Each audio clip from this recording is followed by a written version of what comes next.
오늘은 우리가 시므이에 대해서 함께 나누려고 합니다. 시므이의 뜻은 여호와께서 듣다, 여호와께서 들으시다라는 뜻이고요. 그리고 또 유명한이란 뜻도 갖고 있다고 합니다. 뭐 왜 저런 의미를 시므이의 이름이 갖고 있는지는 잘 모르겠는데 여호와께서 들으셨다. 여호와께서 들으신다. 그 사건을 놓고 생각을 해 봤을 때 그게 연결점이 만만치는 않은 것 같아요. 뭐 굳이 하나님이 들으셨다 와 또 시므이와의 그 사건 관계를 놓고 봤을 때 뭐 이 부분에서는 접촉점이 있어요. 뭐냐면 우리가 지금 이제 하겠지만은 말씀을 나누겠지만은 다윗이 압살롬 아들의 반역에 의해서 도망가게 되고 피난 갈 때 저주를 퍼붓잖아요, 시므이가. 근데 다윗이 다시 회복을 하잖아요. 왕권을 회복하고 돌아오잖아요. 어떻게 되겠어요, 여러분? 그 저주하던 시므이가 다윗 앞에 납작 엎드려서 살려달라고 하잖아요.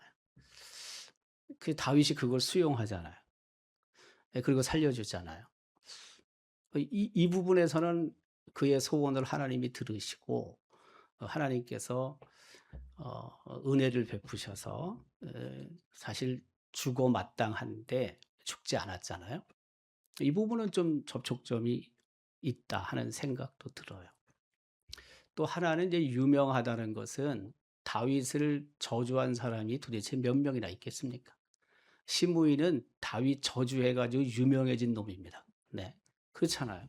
만약에 시므이가 다윗을 저주하지 않았다면 우리가 시므이라는 이름 자체를 기억하겠어요? 기억 안 하지. 그러니까 어쨌든 나쁜 의미든 좋은 의미든 그런 측면에서 유명해졌습니다.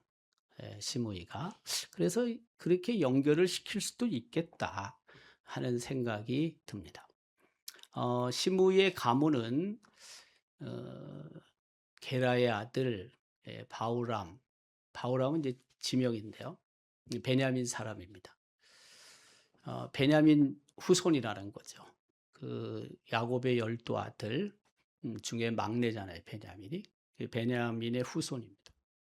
근데 알고 있지만은 우리가 이스라엘의 초대 왕인 사울이 베냐민 지파 사람이잖아요. 베냐민 족속 사람이잖아요. 베냐민 후손은 사실 그 12 지파 중에서 가장 약했죠. 약했는데 사울이 왕이 되면서 그 베냐민 후손들이 이제 핵심적인 세력으로 떠오르게 되죠. 그 베냐민 지파가 살았던 곳 이스라엘 땅에서 그 12 지파가 기업을 분배받잖아요. 근데 그 예루살렘 그 밑쪽으로 유다 지파가 땅을 분배받고 그 위에 베냐민이 있고 그 위에 에브라임 지파가 있거든요. 그러니까 에브라임 지파는 북이스라엘의 대표적인 지파고 유다는 남유다 남쪽 이스라엘의 대표적인 지파인데 그 사이에 있었던 지파가 베냐민이거든 지파거든요. 그러니까 굉장히 중요한 또 역할을 하게 됐어요. 어, 그 사울 왕의 또한 친족이 누구냐면 시므이입니다. 사무엘하 16장 5절은 그렇게 기록하죠. 게라의 아들 바후람에 살고 있는 베냐민 사람이다 라는 것입니다. 그의 거주지는 이제 바후람에 아마 살다가 예루살렘으로 들어온 것 같아요. 왜냐하면 예루살렘에서 벗어나면 안 된다 라는 명령을 솔로몬이 하거든요. 그러니까 예루살렘 아주 가까이 바후람이 있었을 수도 있고 바울임이 있었을 수도 있고 또 한편으로는 바울임이라는 곳에 살다가 예루살렘으로 들어와서 이 시므이가 살았을 가능성도 있습니다. 그 열왕기상 2장 36절, 37절에는요. 솔로몬이 시므이에게 말하고 있는 거예요. 왕이 사람을 보내어 시므이를 불러서 이르되 너는 예루살렘에서 너를 위하여 집을 짓고 거기서 살고 어디든지 나가지 말라. 예루살렘에 살아라. 예, 머물러라. 그렇게 이야기를 하거든요. 그래서 어쨌든 바울임이라는 곳의 사람이긴 한데 바울임에 계속 살다가 예루살렘으로 들어왔는지 아니면 예루살렘에 살았는데 바울임이라는 곳에 원래 그의 고향이기 때문에 그렇게 부르는지 뭐 정확하게 그건 알 수는 없습니다. 어쨌든 바울임과 예루살렘은 그렇게 멀리 떨어져 있는 곳은 아닌 것 같아요. 이게 그 구약 성경에 나오는 지명들이요. 계속 그 이름이 똑같이 유지되는 경우도 있고 전혀 사라지는 경우도 있고 이름이 바뀌는 경우도 있거든요. 그러다 보니까 사실은 그 지명의 위치를 정확하게 모르는 경우도 꽤 많습니다. 우리가 추측을 하는 게 많아요. 자, 어쨌든 다윗이 도망하게 됩니다. 피난 가게 됩니다. 피난 갈 때 시므이가 저주를 하는 거죠. 우리가 이 본문을 읽었는데 다윗 왕이 바후림에 이르러 그렇죠? 이름에 이르러 거기서 사울의 진정 한 사람이 나왔다. 그러니까 저거로 봤을 때 또 바후림에 살았다고 볼 수도 있어요. 시므이란 사람이. 그 나중에 다시 또 예루살렘으로 들어왔다고도 볼 수 있고요. 근데 저주를 하죠. 저주를. 네. 근데 그 저주의 정도가 좀 심하죠. 네. 계속 저주했다. 그리고 다윗과 다윗 왕의 모든 또 신하들에게 또 돌을 던졌다. 네. 그런 내용들이 있고요. 이것도 지난번 우리 자녀를 위한 특별 새벽기도 때 잠깐 보긴 한 건데 저 위에 있는 시므이가 돌을 던지면서 이제 저주를 하는 모습입니다. 그때 이제 아비새라는 사람이 어, 그 반응을 보이는데 저 가만 놔두면 안 되지 않습니까? 라고 이야기를 하는 거죠. 어, 아비새는 수루야의 아들이다라고 기록되고 있는데 수루야는 다윗의 친누이 혹은 이복 누이라고 보통 말을 하고요. 그 다윗에게 아주 중요한 장군들 요압 장군, 아비새 그리고 아사헬의 어머니입니다. 그러니까 저 아비새가 굉장히 다윗에게 중요한 장군이었습니다. 가만히 있지 못하죠. 주군에 대해서 그렇게 저주를 퍼붓는데 누가 그걸 가만 놔두겠습니까? 근데 이제 다윗이 제지를 합니다. 예, 가만 놔두면 안 된다라고 아비새가 이야기를 하지만 그러나 다윗은 그가 지금 저주하는 것이 하나님께서 자신에게 다윗에게 저주하는 것일 수도 있다. 가만 놔둬라. 속은 얼마나 쓰리겠어요, 여러분. 자기를 향해서 정말 맞지도 않은 이야기를 퍼붓고 있는데 사악하고 뭐 다윗이 뭐 그렇게 사악한 것 같지는 않은데 네. 어쨌든 그 저주를 퍼붓는 그 시므이를 향해서 가만 놔두라고 다윗이 제재를 합니다. 그 내용이 쭉 있고요. 저주하게 내버려 두라. 예. 그 여러분 누가 나를 향해서 욕을 할 때 그냥 가만 냅두라고 할 사람이 몇 명이나 있겠습니까? 사실. 또 내가 힘이 없다면 모를까 아직은 힘이 있는데 시므이는 혼자 있는 거고 다윗 일행은 장군도 있고 여러 사람이 있잖아요. 충분히 마음만 먹으면은 그 저주의 소리를 더 이상 듣지 않을 수도 있죠. 네. 근데 다윗은 그 시므의 말 속에 하나님이 자신에게 전하시는 그 말씀도 있을 수 있다. 그런 마음으로 그 시므의 저주를 듣는 거죠. 네. 그러니까 굉장히 다윗의 믿음이 성숙해진 건 맞아요. 보통 사람과 좀 다를 정도의 성숙한 믿음을 다윗이 갖고 있었다고 봐도 틀리지 않는 것 같아요. 보통 사람은 아니에요, 다윗이. 그러니까 다윗이 하나님의 마음에 합한 사람, 대표적인 그런 사람이잖아요. 또 이런 걸 보면서 우리가 우리의 이 속 좁음을 또 깨닫게 됩니다. 네. 직접 나에게 퍼붓는 이야기 아니고 누굴 통해서 들어도 나에 대해서 험담하는 사람 어 직접 한 건 아니고 통해서 한 두 다리 혹은 세 다리 건너서 들었을 때도 기분이 무진장 나쁘잖아요. 네. 혹시라도 만났으면은 한마디 하고 싶은 생각이 막 여기까지 올라오잖아요. 그러다가 내가 참지 못하고 말하는 경우도 있잖아요. 그러다 망신당하는 경우도 있어요. 저쪽은 그렇지 않았는데 정도가 그 정도 아니었는데 내가 몇 차례 거쳐 갖고 나한테 들어온 이야기는 막 굉장히 컸다고요, 이게. 근데 실제는 그게 아닐 경우도 있거든요. 그래서 창피를 당하는 경우도 있어요. 예. 근데 어쨌든 이걸 그렇게 속으로 삭히고 또 어쨌든 그 속에서 하나님의 뜻, 하나님의 음성이 들려질 수도 있다라고 생각하는 것. 참 어떻게 보면 부러운 거죠. 네. 모든 삶의 자리에서 하나님이 일하시고 하나님이 역사하시는데 사실 우리가 좀 예민하게 사건을 통해서나 또 어 대화 속에서 '하나님이 어떻게 내게 말씀하실까?'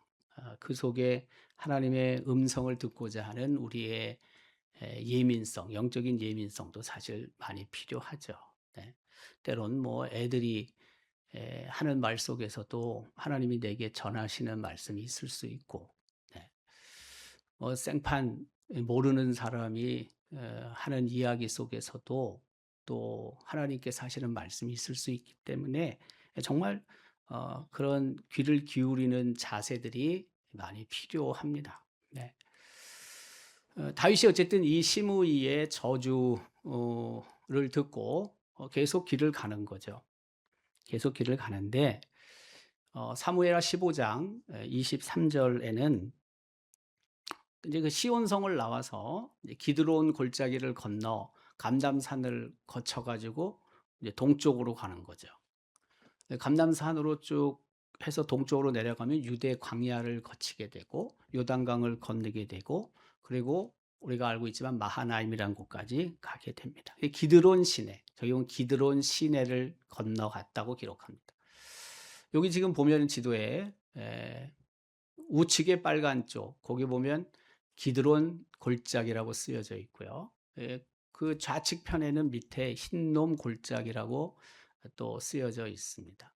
그러니까 지금 예루살렘 성이 있고 그리고 기드론 골짜기는 동쪽에 있고 그리고 그 기드론 골짜기를 건너가면 감람산이 있어요.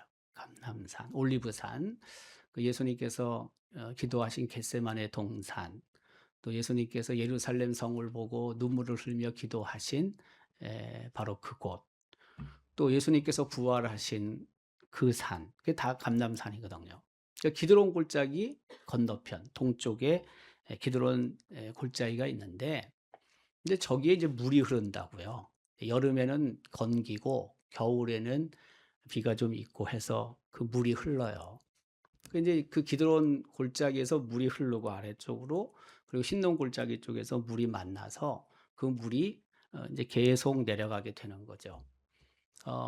그래서 그 내려가서 결국에는 어디까지 가냐? 그 물이 물론 땅으로 뭐 흡수되는 것도 많이 있겠지만 원칙적으로 이게 쭉 가면은 사해까지 가요. 사해. 저 물이 쭉 가게 되는 게.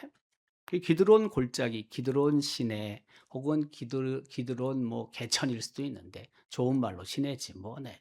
개천이죠. 뭐 네. 그 글로 이제 물이 흐르게 되고 그걸 건너게 되는 거예요. 그 건넌 다음에 감람산, 감람산에서 유대 광야, 유대 광야에서 요단강, 요단강을 건너서 그 요단강 동편으로 가게 되는 거죠.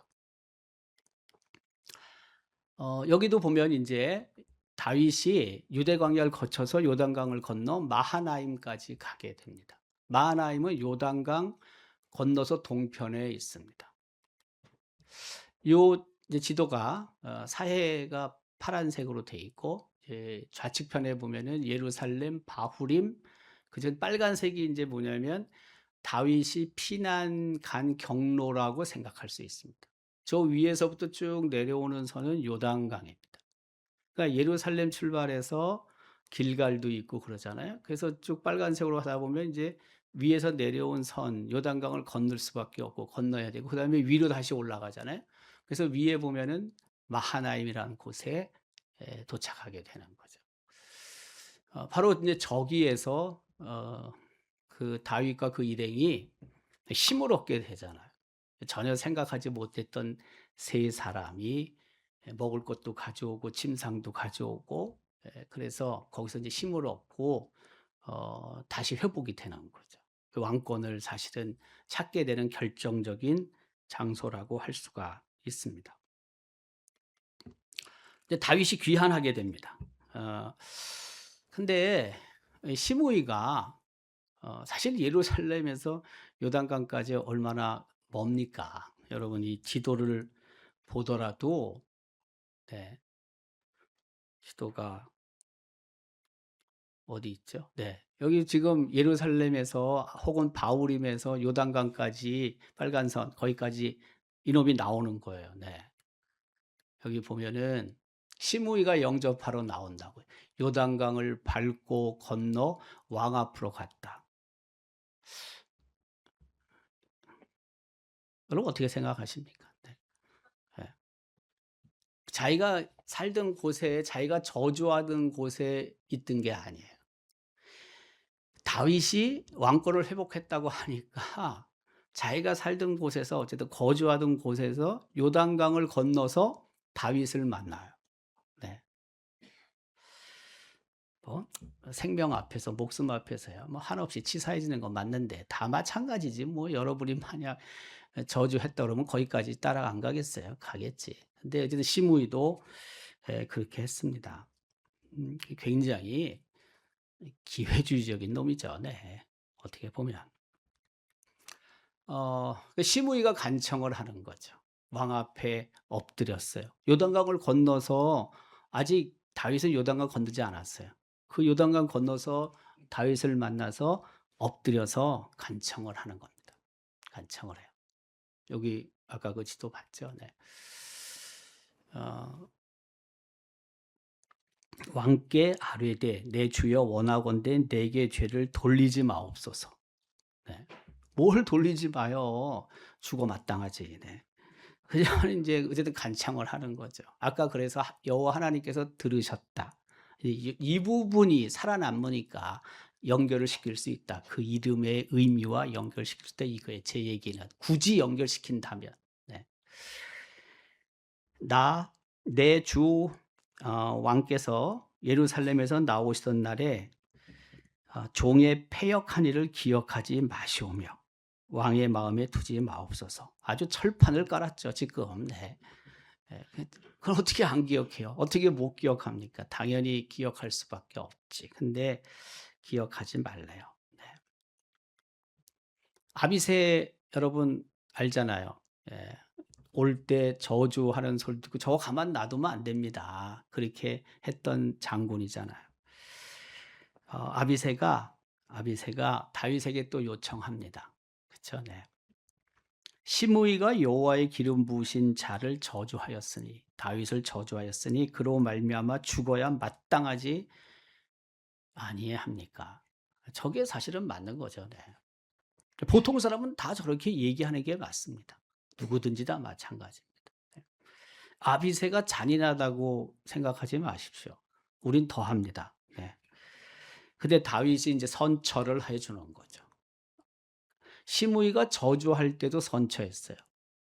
근데 왕권을 회복하고 예루살렘으로 돌아오던 길에 이 시므이가 나와서 엎드리고 그렇게 간청을 했을 때 다윗은 수용을 합니다. 그게 사무엘하 19장 22절 23절입니다. 다윗이 이르되 수루야의 아들들아 내가 너희와 무슨 상관이 있기에 너희가 오늘 나의 원수가 되느냐 하면 쭉 얘기를 하잖아요. 내가 죽지 아니하리라. 네, 그렇게 다윗이 선처를 베풉니다. 근데 다윗의 아들 솔로몬이 왕권을 잡고는 이제 복수를 합니다. 근데 그 복수의 힌트를 사실은 다윗이 줍니다. 다윗이 마음이 넓은 사람이긴 한데 보통 사람보다는 넓어요, 분명히. 근데 속으로는 보니까 칼을 갈고 있는 것도 있어요. 네. 그 인간이죠. 그러니까 그래야지 인간미가 있는 거지. 예, 뭐 다윗이 뭐 하나님이에요? 다윗이 뭐 예수님도 아닌데 뭐 그 정도까지 두 번이나 어쨌든 용서하고 어떤 측면에서는 당장 죽이지 않는 것만도 저는 대단하다고 생각합니다. 다윗이 유언으로 남기는 게 있습니다. 아, 시므이가 너와 함께 있나니. 잠깐만요. 네, 솔로몬의 복수입니다. 어, 그는 그렇죠? 내가 마하나임으로 갈 때에 악독한 말로 나를 저주했다. 그러나 그가 요단에 내려와서 나를 영접했다. 내가 여호와를 두고 맹세했다. 내가 칼로 너를 죽이지 않겠다고 약속을 한 거죠. 누가? 다윗이 시므에게. 그러나 그죠? 네. 요 부분만이 없었으면은 참 좋았는데. 네. 이 다윗도 역시 인간이구나. 이제 그 생각이 많이 든다는 거예요. 그를 무죄한 자로 여기지 말아라. 죄가 있다는 것입니다. 너는 지혜 있는 사람이므로 솔로몬 너는 지혜가 있는 애니까 그에게 행할 일을 알지니 그의 백발이 피 가운데 스올에 내려가게 하라. 다윗이 그의 조상들과 함께 누워 다윗성에 장사됐다. 하여튼 뭔가 그쵸? 네. 뭐 술을 만들라는 거지. 네. 무서운 놈이에요. 그러니까 다윗도. 네. 어, 하여튼 뭔가를 만들어서 죽이라는 거죠. 다윗이 보통 사람보다 믿음도 좋고 보통 사람보다 하나님의 마음에 합한 사람인 건 분명한데 저런 면도 있습니다. 네. 어떤 면에서는 그러니까 왕의 역할을 했을지도 몰라요.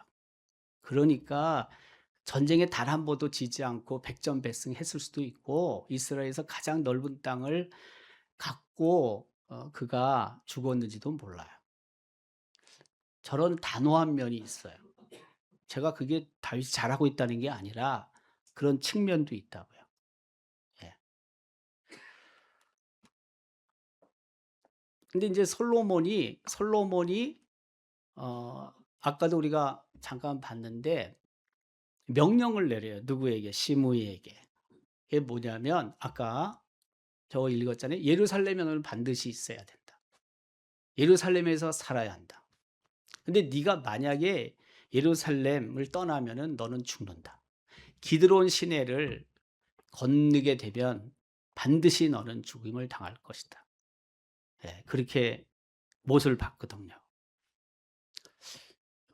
그 시므이 입장에서는 굉장히 쉬운 거거든요. 저게 예루살렘이 수도인데 예루살렘 안에 머무는 게 뭐가 어렵습니까, 여러분? 근데 떠납니다. 예. 아까 기드론 시내, 기드론 골짜기 있잖아요. 거기를 벗어납니다. 벗어나면 죽는데 왕이 명령하는 건데 여러분 어떻게 그걸 어깁니까? 근데 잠시 있는 거예요. 잊어먹어요. 잊어먹으면 안 될 걸 잊어먹어요. 여기 보면 이제 기드론 시내 혹은 기드론 골짜기가 있고 그 위에 보면은 감람산, 겟세마네 동산이라고 쓰여져 있고 주황색 성전터라고 볼 수 있고요. 그다음에 맨 밑에는 흰농 골짜기가 있죠. 그러니까 기드론 골짜기, 흰농 골짜기가 만나게 되는 거죠. 저게 이제 예루살렘 성이라고 할 수가 있습니다. 시므이가 예루살렘을 벗어납니다. 벗어나는데 그 이유는 다른 데 있지 않고 그 시므의 종 하나가 도망했다고요. 도망해 가지고 가드란 곳까지 가요. 그 뭐 종 하나 때문에 사실은 자기의 목숨을 버릴 이유는 없을 것 같은데 잠시 잊어먹는다고요, 시므이가. 예. 그래 가지고 기드론 골짜기를 건너서 예루살렘을 벗어나 가드까지 가게 되는 거죠. 제가 예루살렘에서 가드까지 거리를 찾아보니까 약 35km 내외쯤 됩니다. 네. 그러니까 그 하나 그 종 잡으러 가는 거예요. 여기 좀 보면 네. 벗어났잖아요. 여기 지도를 보면은 사해가 있고요. 우측에. 그 위에 보면 끝에 위에 옆으로 보면 예루살렘이 있고 예루살렘에서 좌측으로 지중해 쪽으로 가면은 가드가 있고 에크론이 있습니다. 에그론. 우리는 에그론으로 번역이 돼 있고 가드 에그론. 그렇죠? 그다음에 또 지중해 쪽 좌측으로 가면 아스다롯이 있고 또 아스글론이 있고요. 이렇게 있잖아요. 그게 이제 블레셋 지역이잖아요. 동그란 저게 블레셋 지역이잖아요. 근데 예루살렘에서 가드까지가 한 35km쯤 된다고. 예. 예루살렘을 많이 벗어났죠. 누가? 시므이가. 왜? 그 종 하나 때문에. 아까운 거예요. 그러니까. 화도 나고. 근데 시므이는 자기가 다윗을 화나게 했던 걸 기억했어야 했어요. 자긴 더 화나게 만들었죠. 솔직히. 왕인데 왕 앞에서 그렇게 저주를 퍼붓는 무지한 사람이 어디 있습니까? 예. 근데 지금 종 하나가 자기를 떠났다고요. 화가 나겠죠. 근데 다윗이 화난 것만큼 화가 났겠습니까? 저는 우리가 늘 그러는데 우리가 엄청나게 큰 그 용서를 받았음에도 불구하고 아주 작은 것조차도 우리가 용서를 못하는 경우가 참 많잖아요. 예수님도 그런 말씀을 하시지만은. 예. 내가 받은 은혜가 엄청 큰데 그 누군가에게 아주 그거에 뭐 작은 은혜도 베풀지 못하며 사는 우리 모습이 너무나 많거든요. 우리가 참 그래서 속이 좁다고요. 그래서 받은 은혜가 진짜 큰데 그걸 생각하면은 그거 뭐 좀 줘도 될 것 같은데 인색한 거예요. 아까운 거예요. 그거 조금 주는 것조차도 우리가 그런 경우가 너무 많아요. 우리 삶이. 예. 내가 당연히 누려야 되는 것들은 당연히 누려야 되고 그것을 누군가에게 혹시라도 이렇게 흘러가는 것들이 아까워요, 우리가. 굉장히 아깝게 생각합니다. 지금 이 시므이의 행태가 바로 그런 모습이라고 할 수 있습니다. 그 결국에는 어떻게 됩니까? 솔로몬이 알게 됐고 그리고 시므이가 여호야다의 아들 분야야에게 죽게 됩니다. 아까 언급한 것처럼 이 시므이는 자기가 사실 행동하고 자기가 한 말에 대해서는 자기가 책임져야죠. 네. 책임질 각오로 말하고 책임질 각오로 행동해야 되는데 우리가 그런 용기는 사실 부족한 게 많아요. 이때는 이렇게 말하고 이때는 이렇게 행동하고 뭐 또 상황이 바뀌면 또 넙죽 엎드러지고 또 다 그런 거죠. 뭐 우리가. 하나님 앞에서도 그런 경우가 우리가 얼마나 많습니까? 하나님을 의식하며 산다고 하지만 하나님 마음을 아프게 하고 또 하나님을 섭섭하게 하는 삶의 모습들이 우리 안에 참 많거든요. 그래서 이 시므이가 참 기회주의적인 행동을 했다 이거예요. 다윗이 그 왕권을 어 잃어버릴 것 같으니까 아니 잃어버린 것 같으니까 그렇게 저주를 하고 다시 왕권을 회복하고 나니까 그 다윗 있는 곳까지 요단강을 건너서 가 가지고 넙죽 엎드리고 뭐 우리가 내가 한 말에 대해서 행동에 대해서 다 책임지는 건 아닌데 어떻게 다 그 책임지고 살겠습니까 여러분 솔직히 우리가. 네. 하지만 그래도 적당히 해야지. 예. 언제나 이 선을 넘으면 안 돼요. 선을. 선을 지켜야 돼. 예. 이 선을 넘어버리면요. 못 와 원래 이게요. 예. 이게 끊어지는 거거든. 우리가 그 탄성력을 오버하면은 끊어지잖아요. 그 선을 잘 지켜야 돼. 선을. 원래 선을 넘는다는 건 대단히 위험한 겁니다, 여러분. 우리가 국경을 넘는 것도요. 정상적으로 넘지 않으면 되게 위험한 거예요. 보더라인이라고 국경선이 있는데 우리가 그걸 넘을 때는 어떻게 해요? 다 그게 비자를 가지고 넘어가야 돼요. 비자를 갖고 넘어가지 않으면 정상적으로 넘어가지 않으면 그거는 불법이에요, 불법.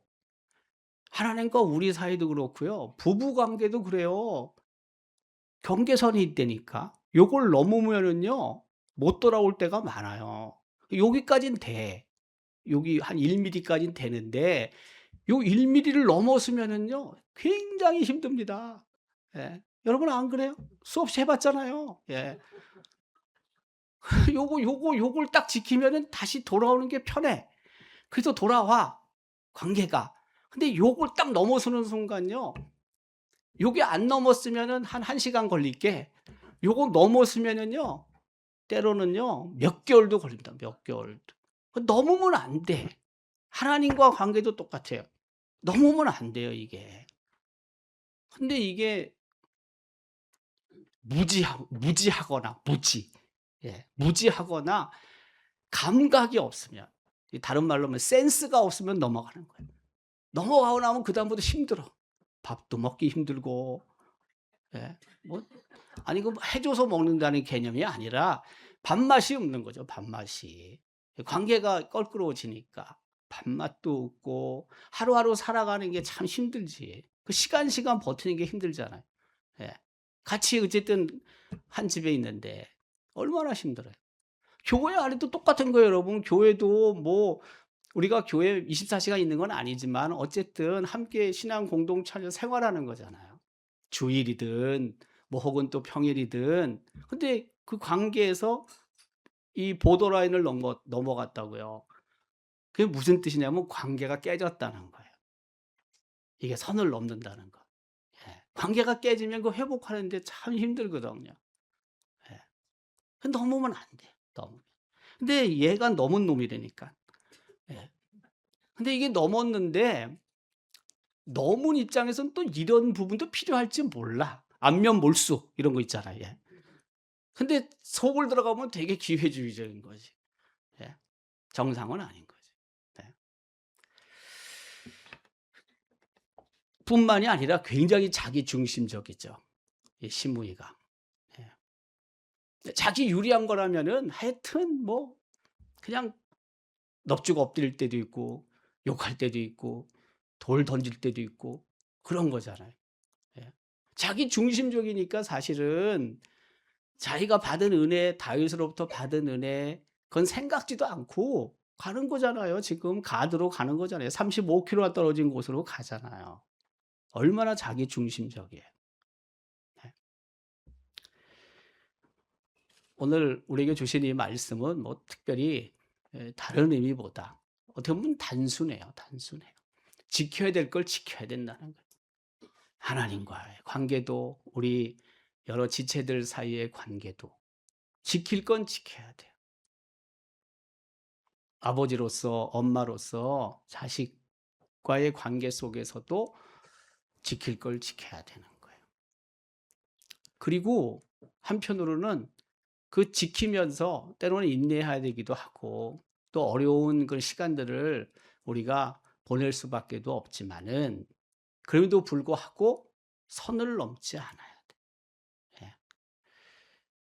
하나님은 용서하시는 분이시지만 그걸 다 기억하시는 분이시죠. 기억하시는 분이. 그게 심판하시는 거거든요. 아까 그런 측면에서 다윗은 하나님을 참 많이 닮은 사람이에요. 예. 결국에는 어쨌든 심판에 대한 부분, 하나님도 심판하시는데 그런 면을 다윗도 갖고 있는 거거든요.